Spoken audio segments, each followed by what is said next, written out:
Welcome, I'm Darren, and I'll be your guide today as I rank the worst hockey designs of 1995. I love how eclectic this entire list is. I've got a list of the 5 worst, and I've got 4 honorable mentions. And it is so cool to see all the different ways that they tried really hard to do something interesting or special or whatever, and just found different ways of kind of hacking it up. And impressively, there's not even a Fleer on this list. I mean, Fleer, the company, shows up, but Fleer proper, they made a set for the 93-94 hockey season, which makes it a 94-95 set, but they called it 95. So they basically kicked off their 95 Fleer designs in 94 for hockey. So that means we don't have that on this list, but like I said, Fleer, the company, definitely shows up. But I didn't need it to fill out this list of 9 examples of, no. So it's fun to see all the other ways in which companies can really kind of fall short. And, well, obviously, I'm going to start off with the honorable mentions, and tops is where I begin. And this is a card that tears me apart because whenever I look at the card, I go, okay, actually, that's kind of cool. I like that. To me, this is an interesting standalone card, but that's the thing. It's an interesting standalone card. I look at this card and I immediately think, oh, so that's a team header, team checklist, something like that. This card to me looks like they were doing in hockey in 1995 what they used to do in football, which is line up all the teams. So you have a header card for the team, which would be this card, and then you have the player cards. The problem is it's not a header card. This is literally Mike Modano's card. And the problem with that is that the text that says stars is it takes up the card and it grabs your eye. Now, it does have a nice look to it, which that I'm a fan of, but the fact is that text stars is what's really dominant on this card. In an individual basis, you don't see it so much, but you line a couple of these cards up and all of that text overpowers the rest of the card, and it's like a veil hanging over the front of the card with the image just kind of peering out over the top.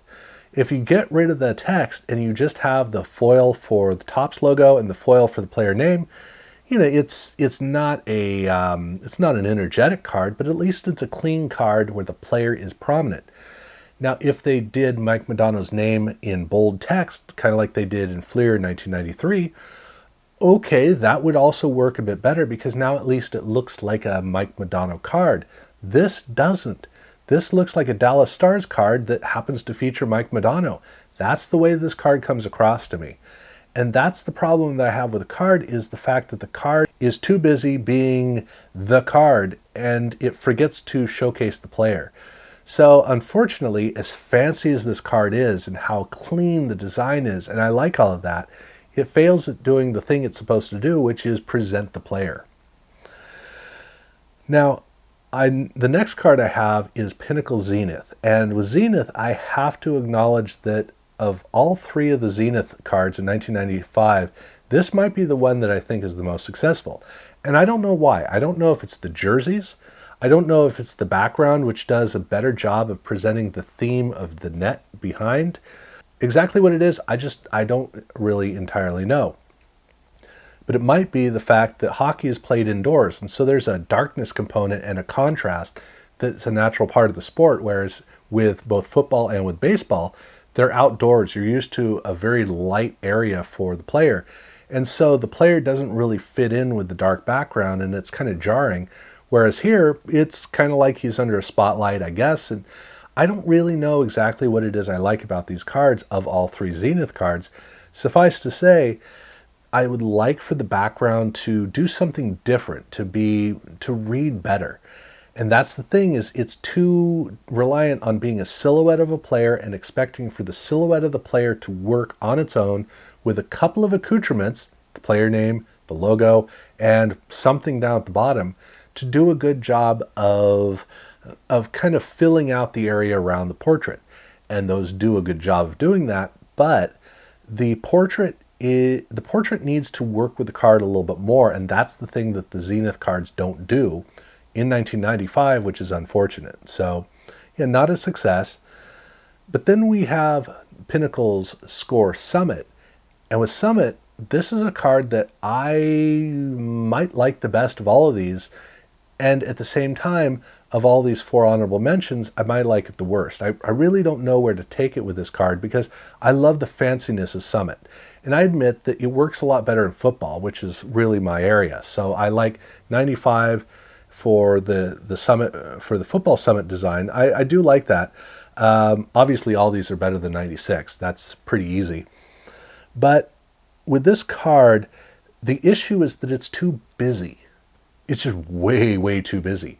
The player should, like I said with Zenith, be silhouetted. And with Zenith, they do a good job of silhouetting it. Here, it kind of gets clogged up in the pieces of the background that's still here. The little fade for the space on the card or whatever it is. Whenever I look at this card, I'm always drawn to the gold foil down at the bottom, and there's a cleanliness to the card that I like. That's the thing that really catches me about this card.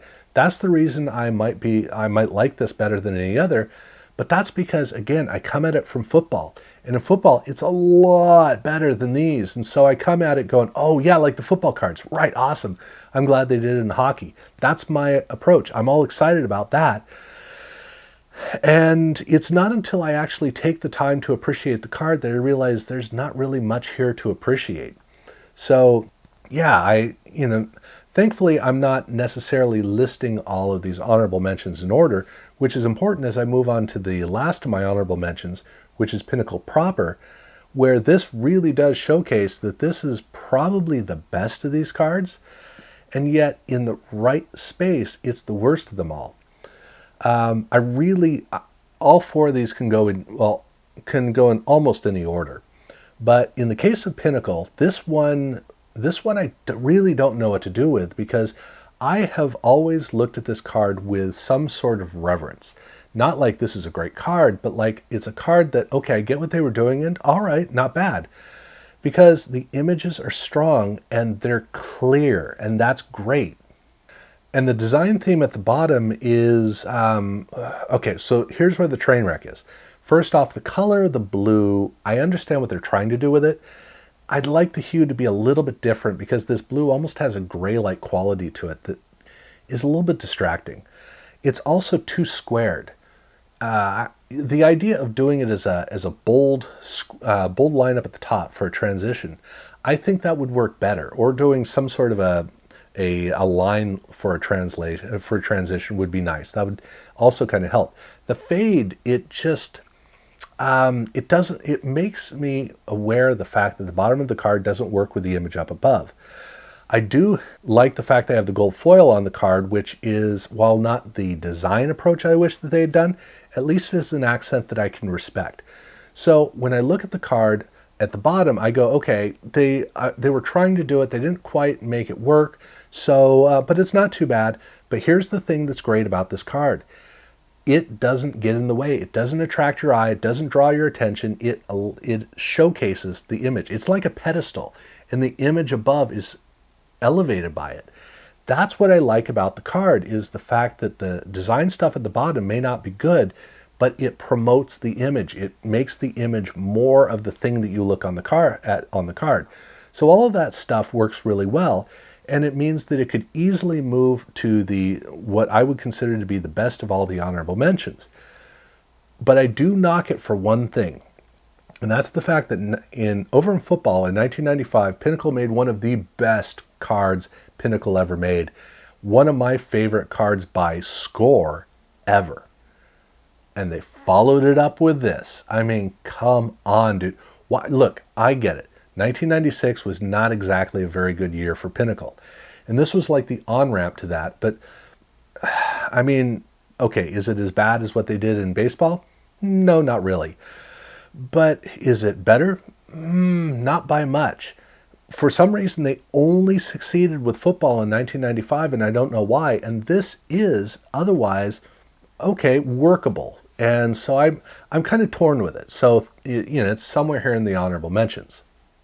But that does lead me into the 5 worst. And the 5th worst for me is Stadium Club. I do not know what they were doing with this. I mean, every time I look at this card, I go, wait, is that the SP card or is that the regular card?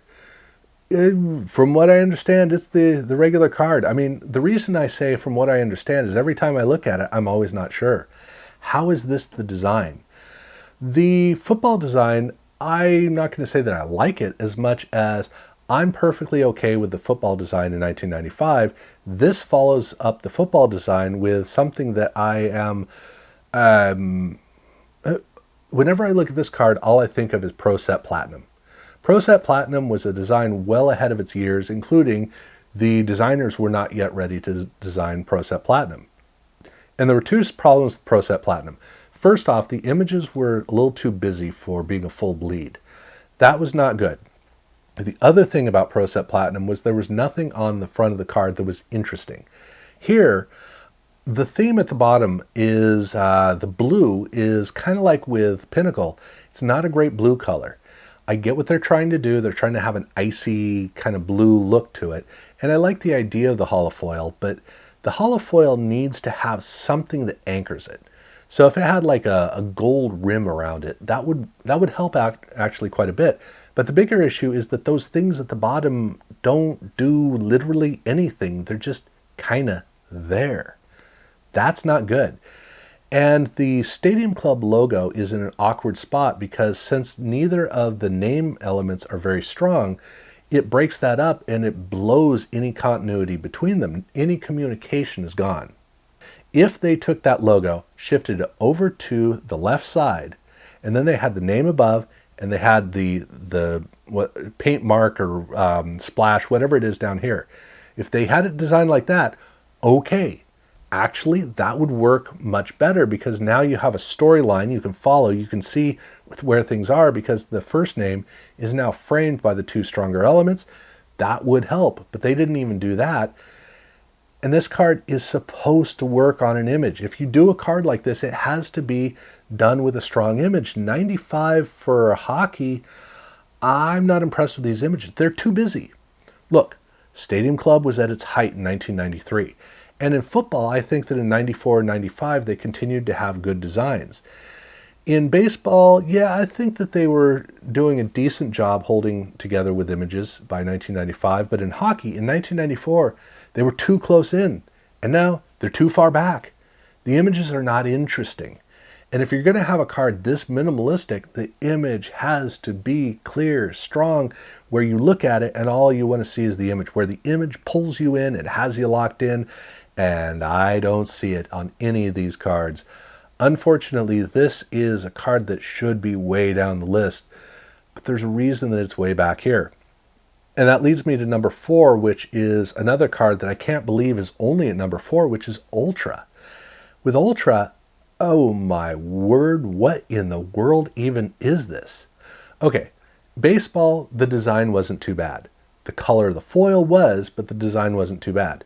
By football and basketball, the design was very bad. I mean, the plaque that was slapped on there is just horrendous.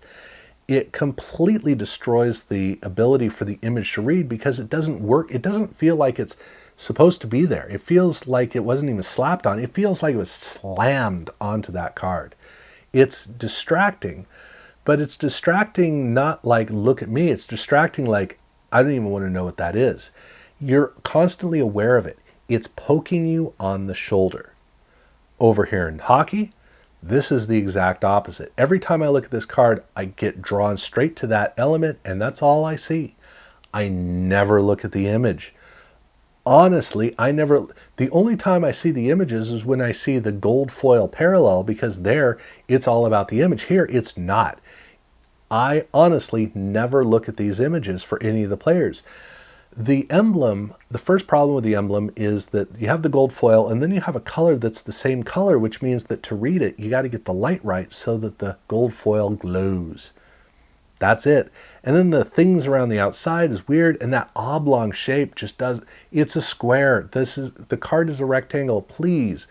That oblong shape doesn't read with the card in any way. There's nothing about it. Have another curved element somewhere to kind of work with it or something.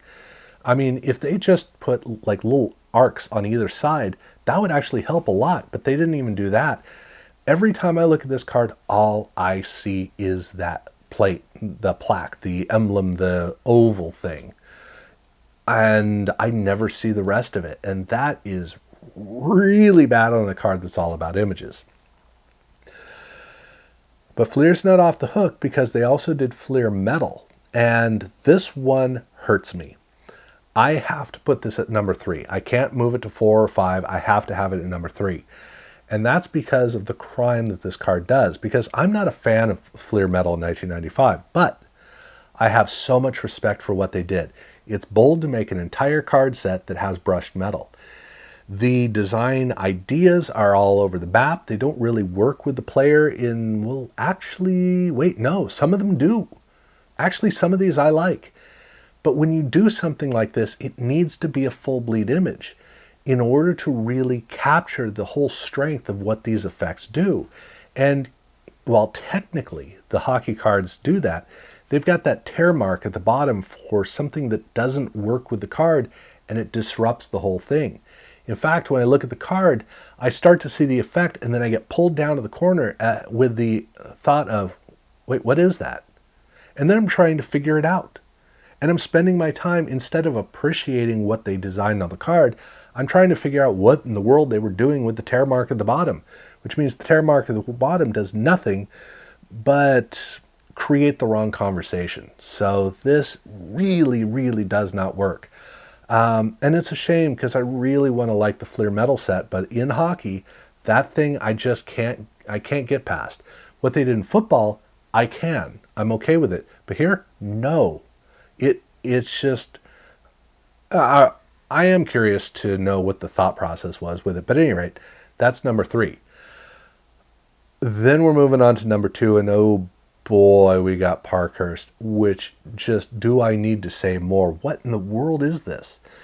Now, with Parkhurst, what's really strange about this is this is supposed to be a somewhat higher end card. And a couple years earlier, Pro Set did something similar to this at the end of their set. And you go, okay, well, it's a subset stuffed at the back, and, okay, whatever. But here, this is the set. This is the way all the cards look. What am I even looking at? There's so much on this card. The player's kind of somewhere in it, but it's everything else about the card that's grabbing my attention. It is an absolute train wreck. What were they thinking? At the end of the day, what were they thinking? And I really, I want to put this at number 1. Even Fleer would not outrank this. Well, I don't know. I don't think Fleer would even outrank this. This would give Fleer a run for its money, which begs the question, why is it only at number 2? Because at number 1, I have Donruss Elite. And this absolutely shocks me. As an insert set, this Donruss Elite design is okay. It actually kind of works. Not a great insert, but it does the things it's supposed to do. What it's supposed to do as an insert is to say the player somewhere in this glossy card that you can't really see is somebody to take note of. So if it's Wayne Gretzky, or if it's Brett Hull, if it's Peter Forsberg, if it is Sergei Fedorov, okay, then you're going, okay, who is it? Because you know it's supposed to be special. You can't really see the design, can't really read the image too well, but that's okay because it's a portrait saying this guy, whoever it is special. Turn the card over to find out who it is. But for a card set, look, first off, the player doesn't even have to be important to have a card in the main card set, so why are you showcasing these regular players? Second, who is the player? You can't really read the design around the card, so like in my case, I like to double cards up in binders, which means you get to really enjoy all the card fronts, which means you can't read any of these players because you can't look at the card back. Do I have to pull the card out? Oh, okay, that's who it is. No, that's not the case. Nothing about the design is distinct, strong, is in any way intriguing. The images are not strong, distinct, or in any way intriguing. To me, this is a card where every time I look at it, I go, why should I care? At least with Parkhurst, there's something that gets me intrigued about it, which is What in the world was that dude smoking when he designed it? That, okay, well, at least that's something. But with Elite, I look at it and I go, I don't care. I just frankly don't care. If somebody gave me the opportunity to have this card set for free, I would honestly wonder why I would even accept it, because what am I going to do with it? Put it in a binder? I mean, that basically, I'm already thinking that's taking up space. That's kind of the problem. I look at this card and I go, I don't care. I honestly don't care. Which has to be the ultimate sin for a sports card, because a sports card is supposed to be special, supposed to be something you want. And I don't. I just don't. What more ultimate sin could there possibly be? So that is what I consider to be the worst of all the hockey cards in 1995, and this is my list of the 5 worst total. So, please let me know in the comments below your take on all of these. I've got basketball coming up, so you will be able to see, after that, you'll be able to see how I rank all of these across all 4 sports. Definitely check that out. Subscribe if you haven't done so already, and thank you very much for watching.